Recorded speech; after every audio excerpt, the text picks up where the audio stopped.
Estamos começando mais um especial Um Abraço Negro. Pelo terceiro ano consecutivo aqui na TV Brasil, a gente está celebrando a força do povo preto no Brasil. Esse ano foi um ano marcante para o movimento negro, tanto no Brasil quanto no mundo. Tivemos perdas significativas. Perdemos a vereadora Marielle Franco, assassinada brutalmente no Rio de Janeiro. Perdemos uma das vozes mais lindas desse país, Dona Ivone Lara, a nossa diva. Também tivemos duas datas muito marcantes, que foram os 130 anos da abolição, celebrados em maio, e em julho nós tivemos o centenário de Nelson Mandela, um líder muito importante para todos nós. Então vamos iniciar essa conversa aqui com 4 convidados muito especiais. Eu começo com a Nina Silva, que é empreendedora, executiva. Ela é criadora do movimento Black Money e vai falar sobre esse assunto e esse conceito hoje. Boa noite, Nina, bem-vinda. Boa noite, Luciana. Agradeço o convite de toda a produção. É muito bom estar com vocês aqui hoje. Outra mulher linda aqui ao meu lado, deslumbrante, a Kênia Maria, escritora, influenciadora digital, integrante da Entidade das Nações Unidas para a Igualdade de Gênero e o Empoderamento de Mulheres. Bem-vinda, Kênia. Obrigada, Luciana, um prazer e vamos conversar. Aqui ao meu lado o companheiro Érico Braz, ator e ativista, reconhecido pela ONU como uma das 100 pessoas negras mais influentes do mundo. Bem-vindo, Érico. Obrigado. Queria dividir essa indicação, esse reconhecimento com Kênia, que estava junto comigo, com minha colega ali também, que estava lá em Nova York. É um prazer estar aqui no programa e já a gente fala um pouquinho mais sobre isso. E também o Jô Santana, que é ator, produtor cultural há mais de 25 anos, idealizador de uma série de projetos teatrais, alguns deles sobre ícones da nossa cultura negra, como a Dona Ivone Lara. Bem-vindo, Jô. Muito obrigado, gente, queridos Érico, Kênia, e agora conhecer essas duas deusas. E é um prazer imenso estar aqui, Eu criei um projeto chamado Trilogia do Samba, eu sou ator, faço parte do Fórum de Cultura, também faço parte do Conselho do Museu do Samba. E estar aqui nesse momento, na Semana da Consciência Negra, é muito importante, reafirmando a nossa história. História que precisa ser contada, né, Jô? Precisamos contar a nossa história. E do ponto de vista positivo e de resistência que a gente tem, não é não? Com certeza, como protagonista social da nossa própria história. Não deixar que o outro conte, mas a gente contar a nossa história. Queria que vocês me dissessem, pode começar por você, Kênia, qual é esse evento que mais te marcou nesse ano? O que mais te deixou muito feliz ou muito triste, enfim? Com certeza, perder Marielle Franco é uma coisa ainda que a gente fica tentando se encontrar. Eu tenho uma certa dificuldade com essa perda, porque a gente fala muito, de sementes mas a gente não quer morrer mais. Então, ver uma mulher negra que eu comparo a vida dela, eu comparo a história dela, mesmo com a dificuldade que a gente tem de reconhecer os nossos heróis, eu comparo ela assim com Luther King, sabe? E eu acho que é um momento importante para refletir o que significa, o que foi essa morte. Nós vamos falar muito ainda de Marielle Franco nesse programa. Eu queria falar, Nina, o que mais te marcou esse ano? Bom, falar de 2018 não tem como não falar, do período eleitoral e das dicotomias que nós tivemos de pensamentos. Então, para mim, aí, fazendo o link com a questão da Marielle, como que nós voltamos às ruas, o povo brasileiro, se vendo enquanto perda de direitos, enquanto problemas de segurança, voltou para a rua para dizer chega, para dizer não, para falar realmente do que é necessário e não deixar com que o outro fale por si. Então, estarmos nas ruas novamente, ter essa liberdade de expressão é o que, para mim, marca 2018 e eu espero que marque aí os próximos anos também. Érico. A gente tem 130 anos da abolição, que são coisas históricas que estão, de certa forma, ligadas à nossa cultura afro-brasileira, porque a gente sempre teve o Mandela como referência na África do Sul, A gente tem a abolição da escravatura, que é um acontecimento nosso, muito, muito particular. Eu costumo dizer que é particular, porque durante esses 130 anos só interessou a gente o resultado disso. E o resultado dessa abolição da escravatura é que a gente não teve direito a nada. Então, eu não comemoro isso. Eu acho que é um momento de reflexão ainda. Infelizmente, é um momento de reflexão, porque não é possível que uma sociedade que se respeite como outra qualquer em outro país tenha 130 anos de abolição de uma escravatura, e diga-se de passagem, o Brasil como o último país a abolir a escravidão e por pressão internacional. Não é justo, não é digno que uma sociedade que se respeite ainda trate os seus negros dessa forma. Então, eu não tenho o que comemorar nos 130 anos da abolição da escravatura. Eu choro a morte do Mandela, embora ele não seja brasileiro, mas me identifico com a luta dele na África do Sul, porque é a luta de um homem negro, né? E é um exemplo para nós todos, tanto homens como mulheres. E choro ainda mais as perdas mais atuais, que é o que Kênia falou, que é a morte da Marielle e Dona Ivone Lara, do ponto de vista artístico cidadão, né? Porque era uma mulher que cumpria a sua cidadania extremamente e uma artista inquestionável. É um ano que a gente ainda vai refletir muito sobre ele, né, não? Sim. Historicamente, é um ano histórico, né, não, Jô? Foi tantos acontecimentos na minha vida esse ano, né? E eu estou mexido. Aí, quando eu comecei você falou agora de 130 anos, né? Da liberdade do quê? Eu venho de uma realidade que eu tive que ir à luta sempre e me achando que era branco, porque a gente também não tem as nossas referências. Aí eu cheguei um dia em casa e falei, fiz um trabalho com a Elisa, Elisa falou, você precisa se mergulhar na sua própria história. Eu fiz um ano sabático, precisava entender esse momento da minha vida, entender a história, as minhas referências, e fui contar a história de Cartola, da Dona Ivone, né? Porque a gente não sabe, porque a gente é tão colonizado pelo europeu, né? Eu venho de uma escola europeia, a gente acha que é branco, não sabe se é preto, aí vem a questão do colorismo. Foi, para mim, eu estou dizendo, o Jô Santana, foi uma confusão na minha cabeça. Foi um ano de aprendizado. Total, sabe, Luciana? Foi muito doido. E esse ano de 2018 é também um ano especial porque marca o centenário de Nelson Mandela. Foi um ano muito celebrado pelo mundo. E aqui na TV Brasil nós exibimos um programa Caminhos da Reportagem, contando sobre a vida de Mandela, é claro, mas também sobre a passagem dele aqui no Brasil. Vamos ver um trecho. No dia 1º de agosto de 1991, Mandela desembarcou no Brasil e foi recebido como chefe de Estado. A visita era resultado de grande pressão e engajamento do movimento negro brasileiro pela libertação do ícone sul-africano. Na década de 80, o movimento negro sempre fazendo manifestações, né, a favor da libertação de Mandela. Dentre elas, diretamente na frente do consulado sul-africano aqui no Rio de Janeiro, Botafogo, naquela época.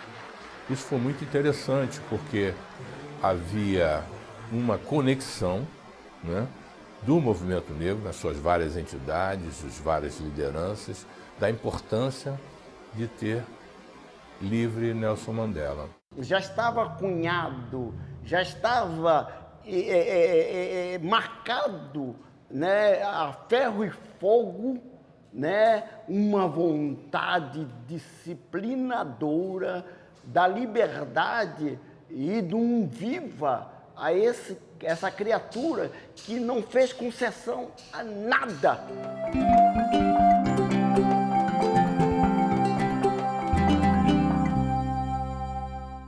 Seguindo a agenda importante para o movimento negro, um dos compromissos significativos de Nelson Mandela no Brasil foi a inauguração deste CIEP na periferia do Rio, a cerca de 50 quilômetros da capital, que levaria o seu nome e jamais esqueceria a sua história.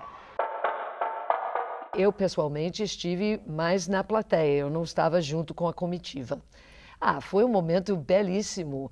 Quando ele chega, a força, o magnetismo da personalidade dele e da Winnie, né, ganha todo mundo.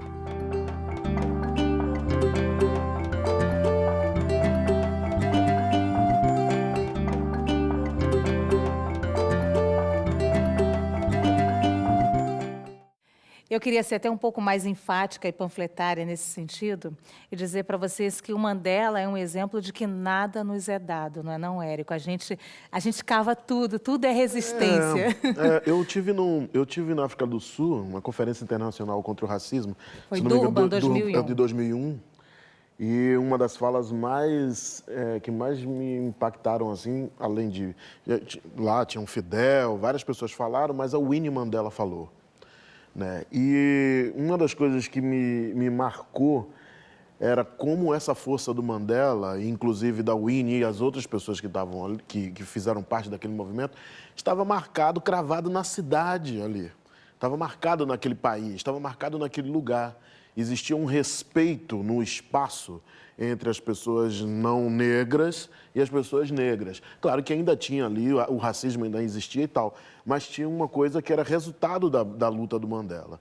E isso, quando eu voltei para o Brasil, e claro que quando eu vim de lá saiu um tratado, um documento, né, da ONU, exigindo que todos os estados tratassem seus negros de uma forma melhor e tal, a gente trouxe isso. E é engraçado que eu com Kênia conversando nos Estados Unidos agora, no MyPad, eu falei, por quanto tempo tem isso? E a gente não, me parece que a gente não conseguiu avançar tanto, que tudo que caiu naquele documento não chegou aqui no Brasil, né?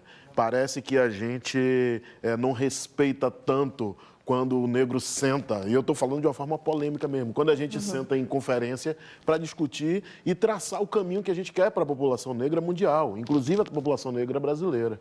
Então, nós, pessoas negras, que passamos enquanto um corpo negro em qualquer lugar do mundo, porque a gente passa racismo em qualquer lugar do mundo, né? O meu corpo, ele é politizado em qualquer lugar do mundo, ele tem uma mensagem a passar.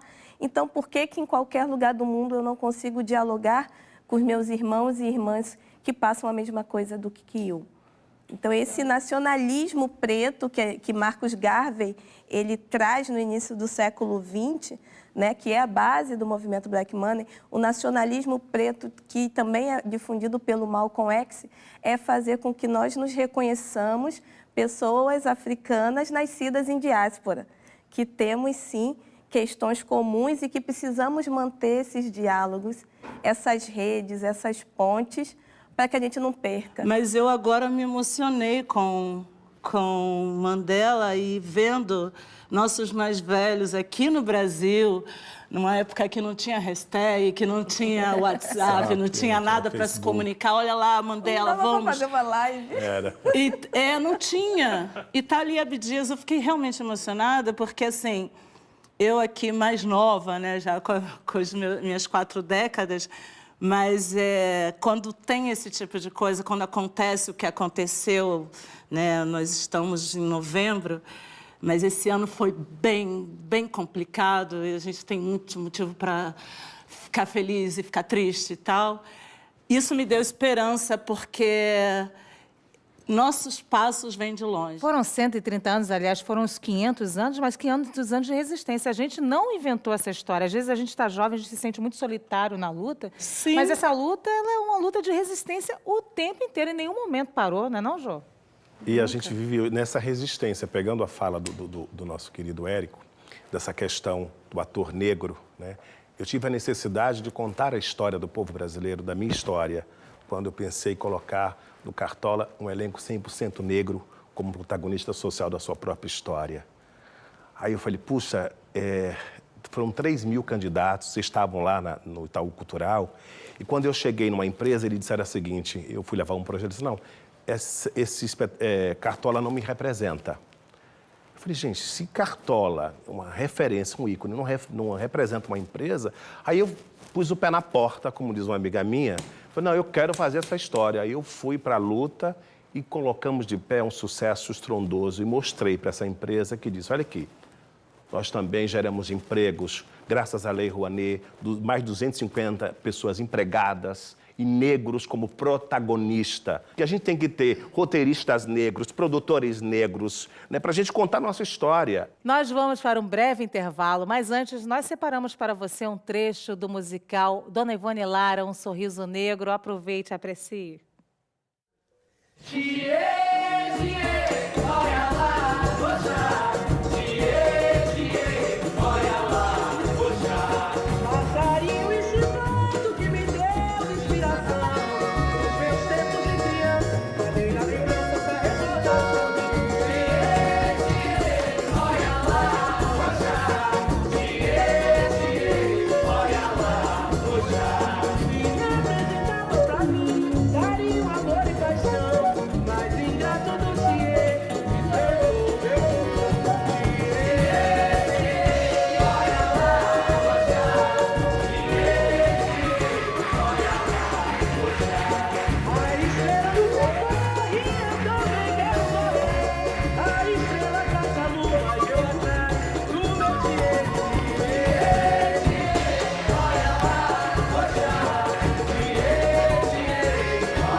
Estamos de volta com o especial Um Abraço Negro, com os nossos convidados Nina Silva, Kênia Maria, Jô Santana, Érico Braz. Gente, esse ano foi um ano muito difícil, com o assassinato da vereadora Marielle Franco, do motorista dela, Anderson Gomes.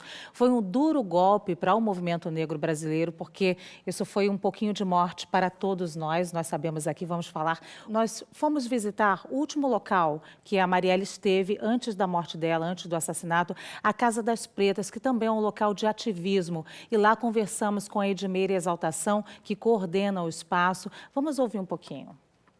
Foi um dia, assim, de muita luz, foi um dia que ela estava, assim, muito entusiasmada com o trabalho, fazendo 1000 projetos.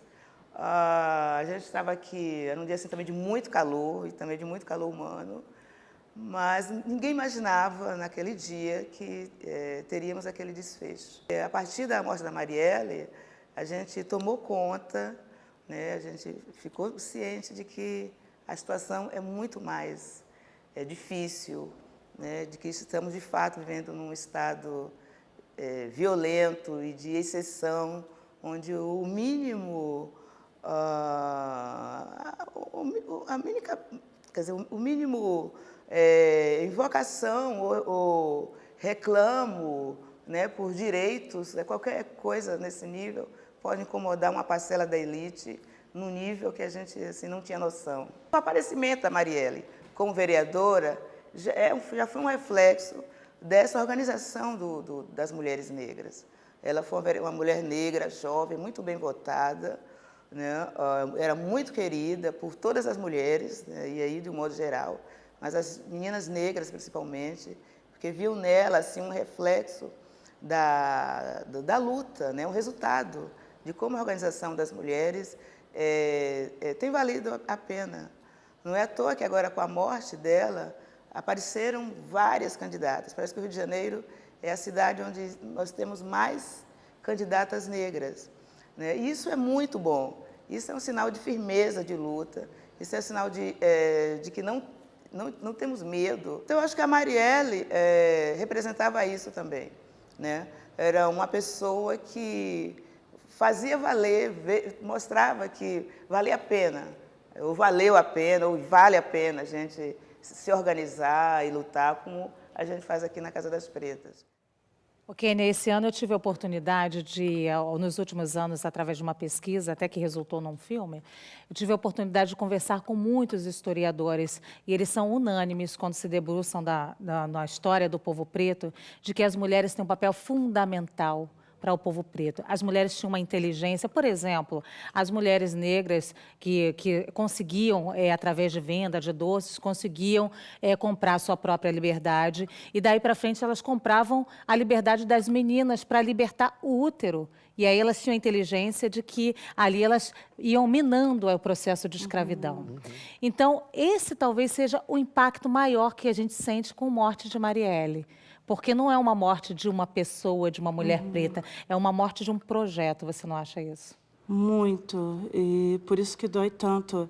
Quando você fala das mulheres negras, né, que essa organização, tanto social, política, econômica, acontece aqui no continente americano, do Brasil até Estados Unidos, há 500 anos, há mais de 500 anos. Então, não é nenhuma novidade, né, para a gente toda. E quando eu falo disso, e falando de Marielle, falando de ancestralidade, a oportunidade para mim, que sou candomblessista, e a gente está no meio da consciência negra, é importante falar desse lugar, a possibilidade de viver essa África matriarcal, para mim, está dentro do terreiro. E aí, voltando dessa forma de se reinventar, porque a gente precisou reinventar a África aqui, e essa forma de viver que a gente encontra no samba, nas organizações políticas de comunidade, né, onde todas as mulheres são mães, porque quando você atravessa para trabalhar do outro lado da cidade, tem 10 olhos olhando para o seu filho, né? A tia da esquina, todo mundo sabe seus passos. Eu sou de comunidade, eu vim de favela e minha mãe saía o dia inteiro para trabalhar e fazer faculdade. E quando ela voltava, as mulheres sabiam onde ela foi ali, ela foi aqui. Isso acontece na favela, isso acontece no terreiro, isso é africano. Não, de novo, essa África romantizada que contam para gente ou tentam contar, não, de verdade.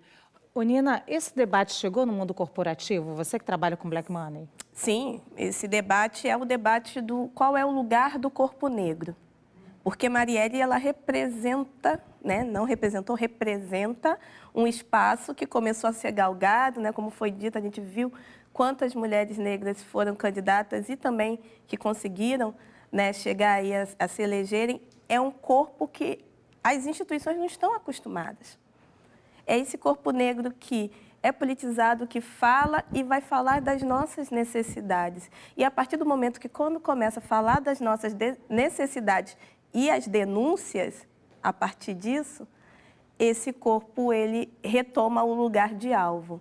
Então, as instituições falam o tempo todo disso, porque hoje a gente fala de inclusão, a gente fala de a necessidade de times diversos, né, de liderarmos pessoas diversas para podermos ter uma diversidade de opiniões, de soluções, principalmente dentro da área de tecnologia.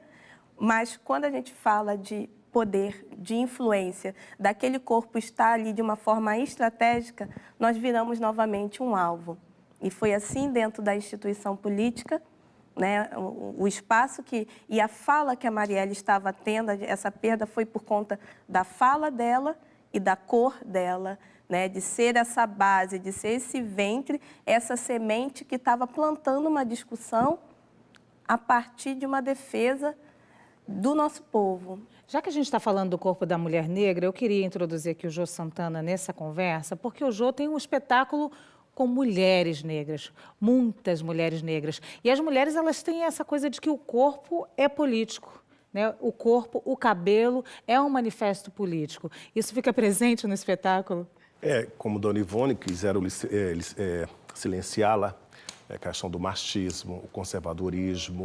E essa mulher colocou o pé na porta, né, do miudinho, né, trabalhava fora, porque eles se assistiram, são as nossas mães, as nossas tias, que vêm desse útero, dessa África, né, que você colocou aqui, dessas mulheres que estão à frente. Imagina uma mulher naquela época, num ambiente machista, como o samba, que até hoje, para mim, Dona Ivone abriu caminho para muitas mulheres. Inclusive, quando você fala da Marielle, né, que mexe comigo, porque me emociona muito, porque cadê o poder público? Cadê?